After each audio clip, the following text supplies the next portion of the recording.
Não foi muito, mas doei o que pude. Querendo Deus, logo tudo isso irá passar. Avisando a todos. Minha família já está agora contribuindo. Esse hospital é de Deus. Ele não pode parar.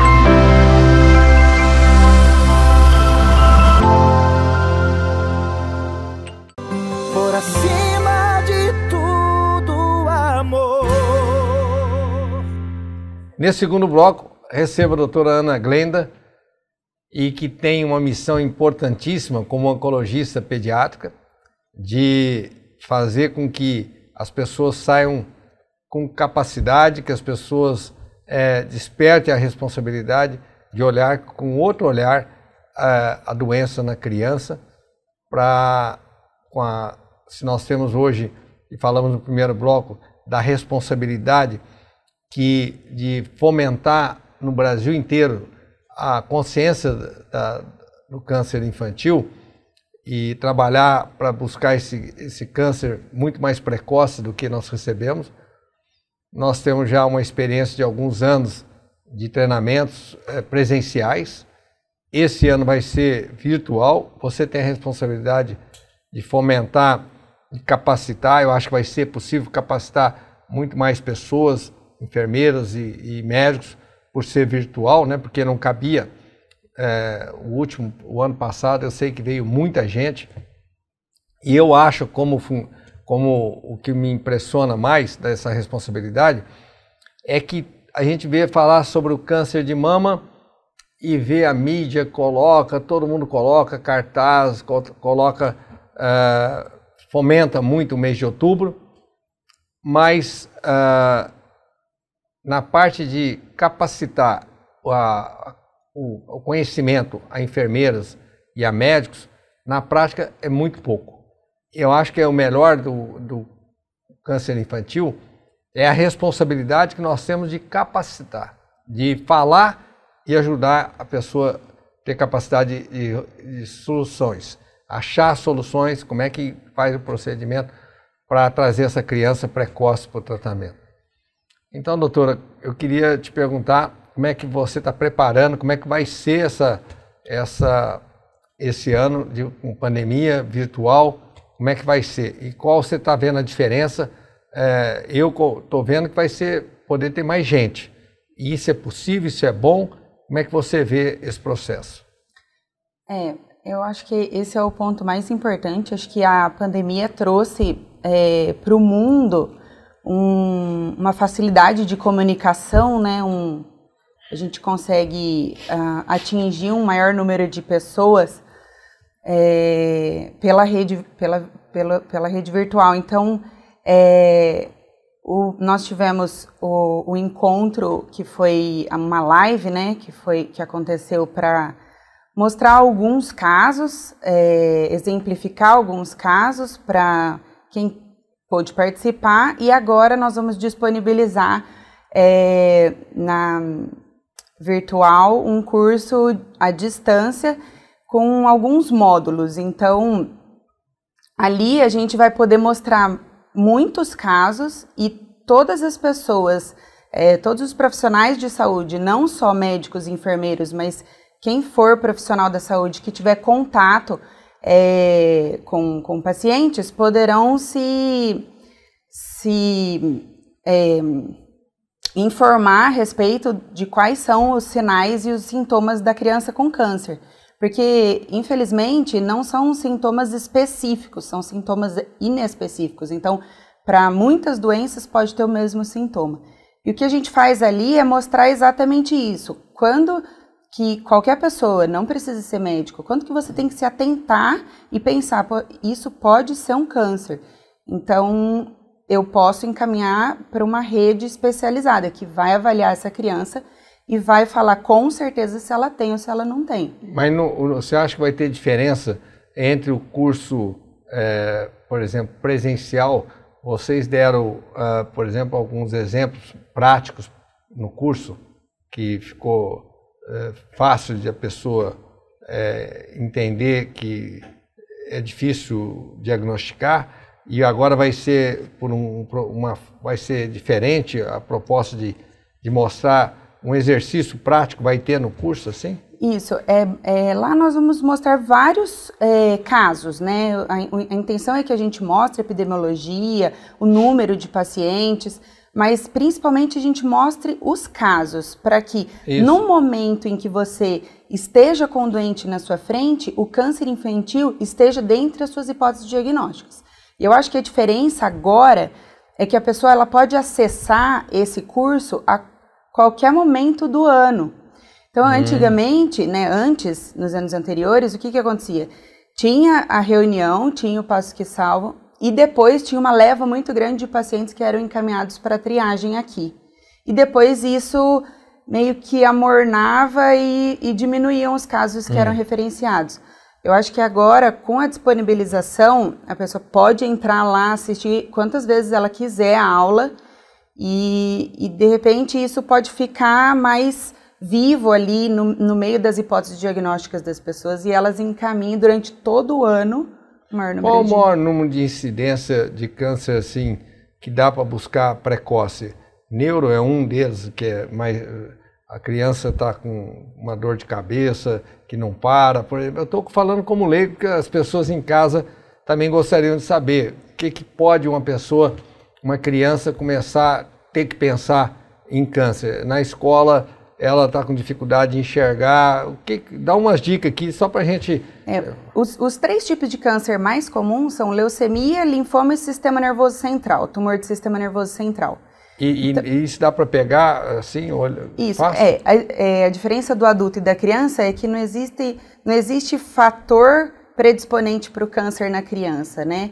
Então, ela pode ser acometida por qualquer tipo de câncer. Então, é importante você estar atento a alguns sintomas que são importantes. Por exemplo, a criança que fica muito amuadinha, que não brinca, que está pálida, tem mancha roxa pelo corpo. É comum ter mancha roxa, mas é comum que ela tenha a mancha roxa onde ela bate. Então, quando você tem, por exemplo, num lugar que não é comum a criança bater, você tem que atentar. Isso, as pessoas em casa têm a impressão que gostaria de ter essa noção. Vamos dar uma aula pequenininha desses 3 principais aqui. Para a leucemia, né, seria isso. Para o linfoma são as ínguas, né? Então aqueles gânglios que você consegue palpar, axilar, né? Na axila ou na região da virilha ou na saboneteira. Tem. São, assim, o câncer infantil ele é raro, mas os 3 mais comuns são esses: leucemia, linfoma e o sistema nervoso central. O sistema nervoso Isso. Normalmente é a criança que tem dor de cabeça e vomita, né? Então ela acorda com muito... Normalmente o período dos sintomas é pela manhã, então ela acorda queixando de dor de cabeça acompanhada de vômito. Então é quando a gente... São 3 cânceres importantíssimos que nós estamos falando aqui, que tem facilidade de você levar para esse lado. Agora chega no município, pediatra oncológico é raríssimo ter nos municípios, né? É raríssimo. Até hospitais de câncer não tem, às vezes não tem um profissional com especialidade. Aí deve encaminhar para onde tirar essa dúvida? Como faz?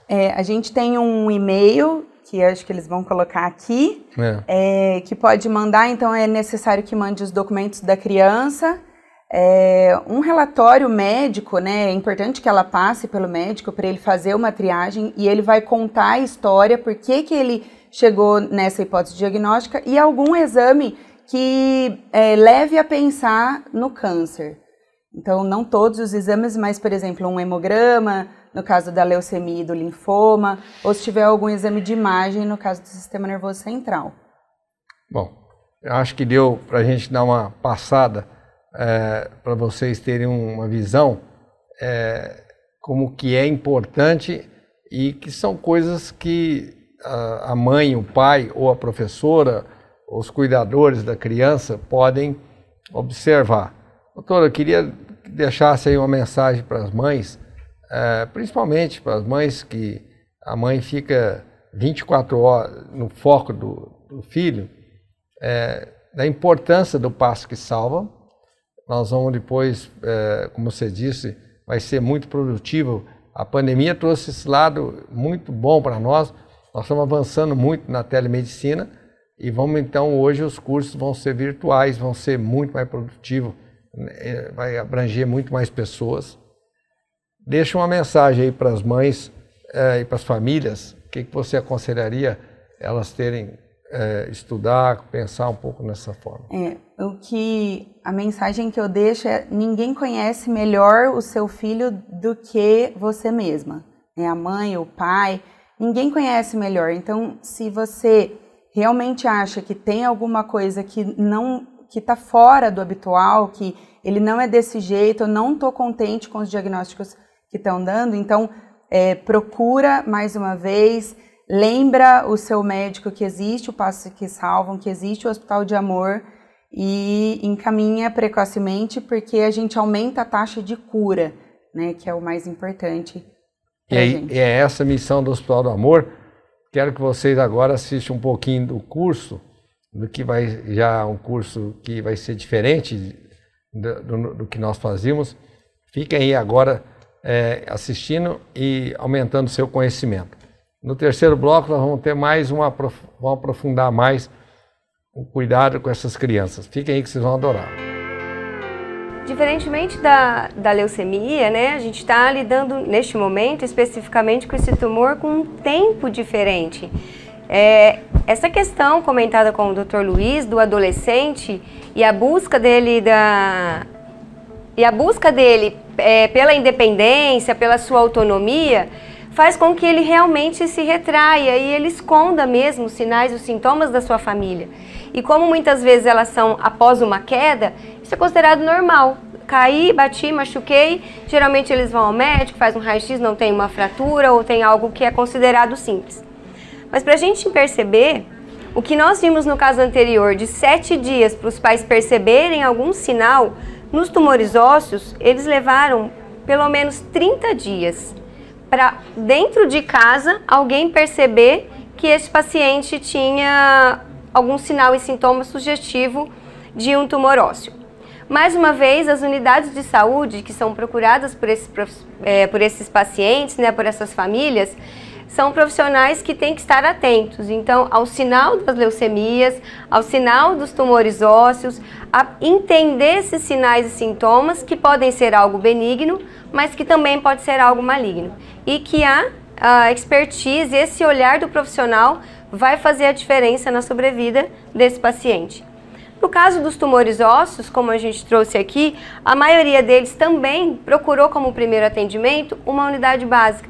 Quando a dor ela vem não necessariamente após o trauma, eles buscam a dor, a causa, né, o tratamento para essa dor na unidade básica. Né, e quando já tem o trauma, o local mais procurado é o hospital mesmo. E aí também a gente foca nessa questão da peregrinação, essa questão da quantidade de profissionais que se procuram para tentar entender de onde vem essa dor, de onde vem esse emagrecimento, né? Então, a história não é diferente para os pacientes portadores de tumores sólidos. Eles também procuram mais de um profissional e às vezes mais de 10. Então, são necessárias 10 avaliações ou 10 profissionais diferentes, com condutas diferentes, medicações diferentes, que tudo isso vai fazer com que aconteça, como a gente viu no caso, uma amputação que provavelmente poderia ter sido evitada. Esse adolescente poderia estar até hoje com um membro. No caso dos tumores ósseos, vejam, eles passam 30% por pelo menos 2 profissionais, mas 22% chegam a consultar de 4 a 10. Então, é muito processo, é muito caminho que esse paciente enfrenta para chegar até uma unidade especializada. E mais uma vez isso vai impactar no resto da vida dele, né? E aí os especialistas mais procurados, então, vejam, até neurologistas, às vezes a gente tem tumores que já estão em calota, né? E eles associam não ao tumor primário, mas às vezes já vão até procurar o neurologista. Como muitos são adolescentes, às vezes não procuram, né, o pediatra, vão muito ao clínico. Mas no caso dos tumores ósseos, a maioria realmente vai procurar o ortopedista. E esse profissional é fundamental para entender as nuances dos sinais que podem indicar mesmo um tumor ósseo.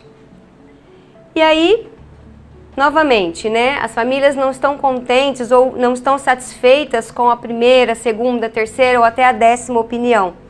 Mas o principal motivo pelo qual elas procuram outros profissionais é esse aqui. 54% deles não têm melhora dos sintomas. Então, o que acontece? Procura um profissional, inicia uma medicação. Não melhora, procura outro. Começa tudo de novo. Não melhora, procura outro. E isso até com que ele chegue, às vezes nem chega, numa unidade especializada para o tratamento. Então, 54% não tem melhora dos sintomas e acaba protelando essa peregrinação. Diferentemente dos tumores hematológicos, né, o Dr. Luiz colocou ali aquele paciente que levou praticamente 1 ano, né, para chegar. Em média, esses pacientes demoram mais de 60 dias com todo esse processo até chegar na unidade especializada. Por acima de tudo, amor.